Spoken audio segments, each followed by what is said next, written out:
Friends, अब समझते हैं इस सोशलॉजी का सबसे ज़्यादा इम्पॉर्टेंट टॉपिक स्ट्रैटिफिकेशन।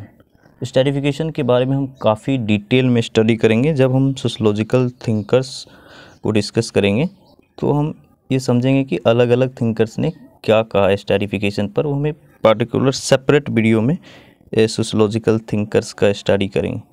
तो हम पहले इसका ओवरव्यू समझ लेते हैं कि स्ट्रैटिफिकेशन का क्या मतलब होता है। स्ट्रैटिफिकेशन का मतलब होता है स्ट्रक्चर्ड इनक्वालिटी। इनका कहना है कि स्ट्रक्चर सोसाइटी में स्ट्रक्चर्ड है और स्ट्रक्चर के वजह से इनक्वालिटी है। यानी इनक्वालिटी तो है ही, लेकिन वो इनक्वालिटी किस वजह से? स्ट्रक्चर्ड की वजह से। तो यहाँ पर कहते हैं कि जो सोसाइटी में जो एडवांटेज्ड है, यानी जिनको फ़ायदा होता है, वो those resist change because they enjoy power and prestige, life chances and social influence. यानी हम सोसाइटी में जो इनक्वालिटी है, वो इनक्वालिटी क्यों मेंटेन रहता है? वो इसलिए मेंटेन रहता है क्योंकि कुछ सोसाइटी में ऐसे लोग हैं जिनको एडवांटेज है। तो एडवांटेज किस चीज़ की है? उसे पावर है, प्रेस्टीज है, life chances and social influence की वजह से उन्हें एक एडवांटेज है। और इसलिए जब सोसाइटी में चेंज की बात की जाती है तो इस तरह के जो लोग जिन्हें एडवांटेज पोजीशन में, वो रेसिस्ट करते हैं, यानी रेसिस्ट करते हैं सोसाइटी चेंज करने से। और इनका अलग अलग डायमेंशन है। स्ट्रैटिफिकेशन का अलग अलग डायमेंशन, जैसे कास्ट से इंडिया में सबसे ज़्यादा इम्पॉर्टेंट क्या है? कास्ट की वजह से स्ट्रैटिफिकेशन होता है। जैसे कि एक पार्टिकुलर कास्ट में अगर जिसका जन्म होता है, वो जीवन भर एक ही कास्ट में रहता है। जैसे लोअर कास्ट, जैसे शूद्राज, जैसे चमार जो वगैरह होते हैं, तो उनको काफ़ी सोसाइटी में इस तरह से ट्रीट किया जाता है, मतलब पॉल्यूटेड की तरह ट्रीट किया जाता है। तो कास्ट भी एक क्या है? डायमेंशन है, स्ट्रैटिफिकेशन का एक डायमेंशन है। ठीक है, नेक्स्ट है क्लास, उसके बाद जेंडर की वजह से भी स्ट्रैटिफिकेशन होता है, उसे हम सेपरेट वीडियो में डिस्कस करेंगे। इथनिसिटी, इसकी वजह से भी स्ट्रैटिफिकेशन होता है। तो जो क्लास 11th में जो मेजर थिंकर दिए हैं, कार्ल मार्क्स, मैक्स वेबर, पहले हम उसको देख लेते हैं, उसके बाद हम नेक्स्ट थिंकर्स को समझेंगे।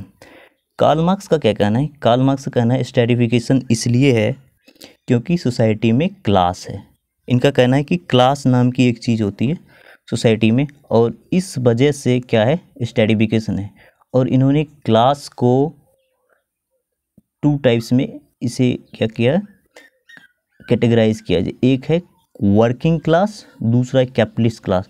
वर्किंग क्लास को उन्होंने कहा कि प्रोलेटेरिएट, और दूसरा है बुर्जुआजी। कैपिटलिस्ट को उन्होंने क्या कहा? बुर्जुआजी। इन्होंने कहा कि वर्किंग क्लास को एक्सप्लॉइट किया जाता है ये कैपिटलिस्ट क्लास के द्वारा, और इसीलिए सोसाइटी में जो है, जो वर्किंग क्लास का क्या हो रहा है? एक्सप्लॉइटेशन हो रहा है। तो इन्होंने कहा कि अगर सोसाइटी में क्लास कॉन्शसनेस, यानी वर्किंग क्लास को ये पता चले कि उसका एक्सप्लॉइटेशन हो रहा है, तो वो क्या करेंगे? प्रोटेस्ट करेंगे या स्ट्रगल करेंगे। उसके बाद क्या होगा? क्लास कॉन्शसनेस के बाद क्लास स्ट्रगल होगा, उसके बाद क्लास लेस सोसाइटी का निर्माण होगा, यानी वहाँ पर कोई इनक्वालिटी नहीं रहेगी, यानी नो इनक्वालिटी, नो स्ट्रैटिफिकेशन। तो इनका प्रेडिक्शन था कि जो क्लास पोलराइजेशन होंगे तो क्लास स्ट्रगल होगा, और क्लास स्ट्रगल के बाद सोसाइटी में कोई इनक्वालिटी नहीं रहेगी, यानी कोई अमीर गरीब या इस तरह से सोसाइटी में कैटेगराइज हियरार्की नहीं रहेगा। ठीक है, और नेक्स्ट है मैक्स वेबर। मैक्स वेबर को हम काफ़ी डिटेल में सेपरेट वीडियो में स्टडी करेंगे जब सोशलॉजिकल थिंकर्स की बात करेंगे, लेकिन फिर भी हम यहाँ पर समझ लेते हैं कि उन्होंने एक मॉडल दिया, ट्रिपार्टिएट मॉडल।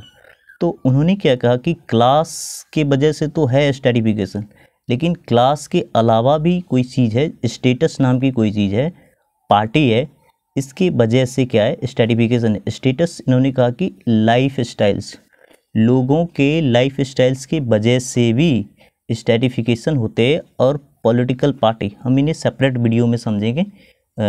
मैक्स वेबर को इन्होंने क्या मॉडल दिया था